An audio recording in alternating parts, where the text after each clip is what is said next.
Hello friends, my name is Alpit and in today's class we will be talking about what is union find algorithm and what are the use cases of it. So let's start with the use case. The first use case is given an undirected graph, how do you find if there is a cycle or loop exists in the graph? The second use case can be given a set of disjoint graph, how do you know if there is a path exists between two nodes? This example can also be correlated with a map of cities and if you need to find if there is a path or route exists between two cities. So let's take an example and understand how you can solve such problems with union find algorithm in a very efficient manner. So suppose that if you have a disjoint set of graphs where the nodes are 0, 1, 2, 3, 4 and 5 and you have an array of edges where 0, 1 is the edge between 0 and 1 nodes, 1 and 2 says there is an edge between node 1 and node 2. Likewise, you have an edge for 1, 3, 2, 3 and 4, 5. So let's discuss how do we use array-based implementation of union find algorithm to solve such problems. For this, we require two arrays. One is parent and one is count. The size of the array will be equal to the number of nodes in the graphs. Now, if you see here, the array indexes are mapped with the node names, which is 0, 1, 2. If you have node names like A, B, C or something else, you need to map the name of the node with the index of the array. So let's see. So what we do is, every node would be considered as part of their own set and they will be the leader or parent of their set. So you can think of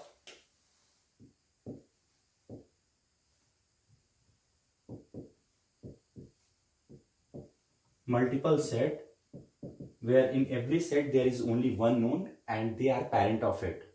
So to initialize this thing in the array, we will write in the parent array 0 is the parent of 0, 1 is the parent of 1, likewise 2, 3, 4, 5. So this is the initialization of parent array. To initialize the count array, as you see, every set has only one node. So the count array will be 1, 1, 1. Now let's iterate over the edges. So the first edge is 0, 1. So when you connect 0, 1, basically you find who is the parent of node 0. So you see the parent of 0 is 0. Who is the parent of 1? 1 is the parent of itself. So now you see what is the size of the set whose parent is 0, which is you will see in the count array for the 0th index the count is 1. What is the size of the set whose parent is 1? It's also 1. So we have a count array to determine or find how to merge sets. Normally, we prefer to merge smaller sets into bigger sets to have more optimization. So here both set has same size, which is 1. So you can merge either of the set. So what we will do, we'll connect node 0 with 1 and we will update the parent of 1 to 0. Now if you see here, this set has two nodes. So what will happen? The parent, which is 0, we will go to the count array and for the parent node 0, we will increment the counter. So now it is of size 2. We move to the second edge, which is 1, 2. We go to the parent array. We ask who is the parent of 1. So you see parent of 1 is 0. Now you go to the index 0 and ask who is the parent of 0.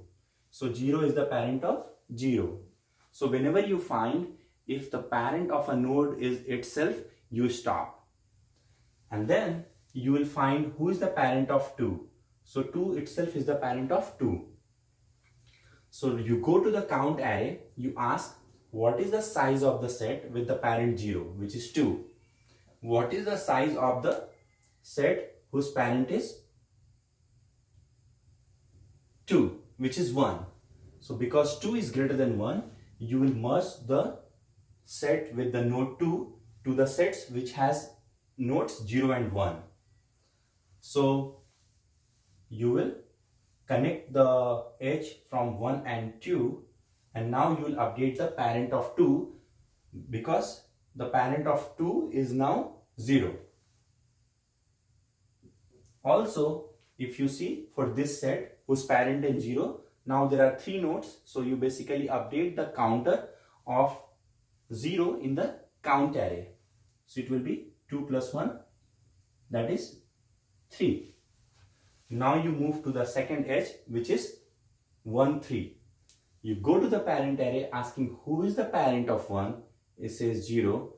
Then you go to the 0th index asking who is the parent of 0, it says 0. So 0 is the parent of itself, 0, you stop. And then you ask who is the parent of 3. So parent of 3 is itself. So you stop and then you check their set size in the count array. So count of parent 0 is 3 and the size of set with the parent 3 is basically 1. So 3 is greater than 1. So you will merge this smaller set 3 with to the bigger set. So what you do is you connect 1 and 3. Now you see what you need to do is you need to update the parent of 3. Now the parent of 3 would be 0.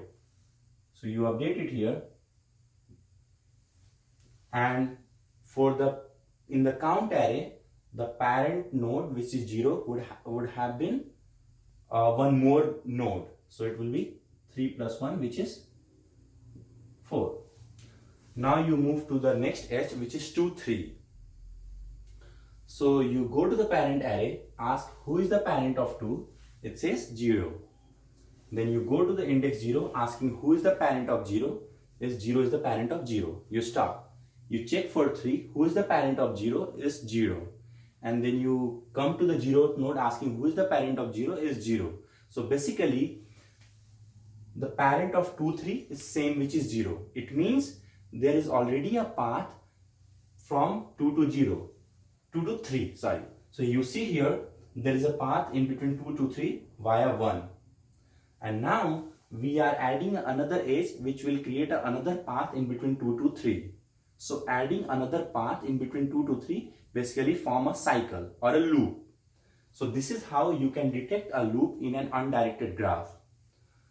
So let's keep moving with the same example so that we can also solve the problem of finding if there a path exists in between two nodes. So right now we saw there is a path or there is a loop exists in this graph. So if you connect 2, 3, since 2, 3 already a part of the same set whose parent is 0, you don't need to update anything in the parent node as well as the count node, because if you see this node, even after connecting 2, 3, the parent is still 0 and the size of this set is 4. You move to the last edge, which is 4 and 5. You go to the parent array asking who is the parent of 4, says 4 is the parent of 4. Who is the parent of 5? 5 is the parent of 5. You check the count of parent 4 and 5 in the count array, which is 1. So both set size are same. You can merge either of them. So once you connect 4 and 5, let's suppose you update the parent of 5 to be 4. So the number of nodes for the parent 4 in the count array will be incremented by 1, which will be 2. So this is how you basically iterate over all the edges and update your parent array and the count array. Once this is done, now if you ask that is there a path exist between 0 and 3, so you simply go to the parent array, you ask who is the parent of 0, so 0 is the parent of 0, so basically 0, and you ask who is the parent of 3, you say 0, and then you come to 0th index, ask who is the parent of 0, it's 0. So basically for both 0 and 3 the parent is 0, so they belong to the same set, so they are connected to each other. So you will say yes or true. Let's take another example, that if there a path exists between node 0 and node 4. So you will go to the parent array and ask who is the parent of 0. So parent of 0 is 0. Ask who is the parent of 4. So say is the parent of 4 is 4 itself. So those are not same. So they are not connected to each other. They both belong to separate graph, and there is a no route between 0 and 4. So that's how, in a constant time complexity, just by checking the indexes of the parent array, you will know the parent of both nodes. If both are same, they are connected to each other. If both are not same, they are not connected to each other. So in this class, we talked about what is union find algorithm, what are the use cases of it. For example, how to detect if there is a loop or cycle exists in the undirected graph, or how can you find if there a path exists in between two nodes in case of disjoint set of graphs, and how do we implement union find algorithm using array. Basically, we use parent and count array, where parent array determines who is the parent of a node, and count array determines what is the size of nodes in that set. Thank you.